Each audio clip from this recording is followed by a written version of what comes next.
মা খাদিজাতুল কুবরাকে কবরে রাখার পরে নবীজি কবর পারে বসে আছেন, মাটি চাপা দেওয়া হয়েছে, নবী বসে আছেন।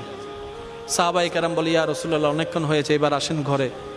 নবী বলছেন, ও আমার সাহাবা, যিনি শুয়ে আছেন উনি আমার দুঃখের দিনের বন্ধু, আমার অসহায় সময়ের মধ্যে উনি সহায় হয়ে পাশে দাঁড়িয়েছেন।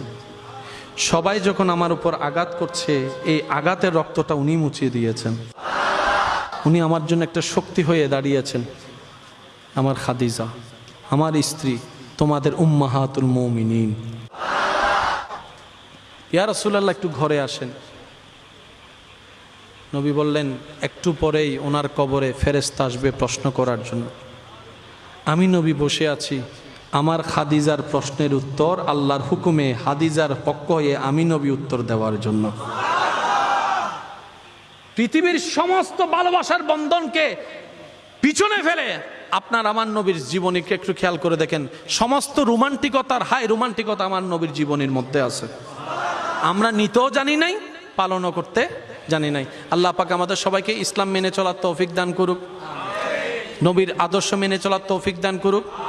এত কিছু বোঝার দরকার নেই, জানার দরকার নেই। আজকে থেকে এতটুকু মনে রাখবেন, আল্লাহ এবং রসুল যা হ্যাঁ বলেছেন সেটাও আমাদের কল্যাণ, আল্লাহ এবং রসুল যেটাতে না বলেছেন সেখানেও আমাদের কল্যাণ। কথা বলেন ঠিক কিনা? আরো জোরে বলেন ঠিক কিনা? এত ডান বাম বুঝার দরকার নাই।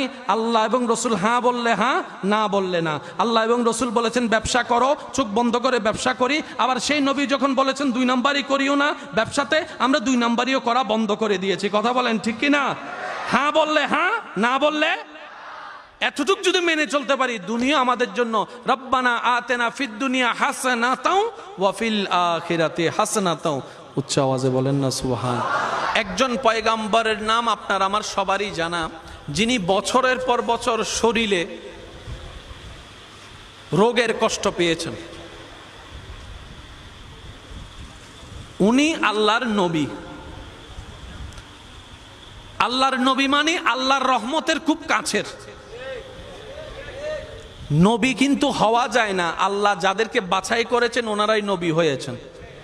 তো এটা কোনো বোটাবুটির কোনো সুযোগ, বলেন না, বোটাবুটির কোনো সুযোগ।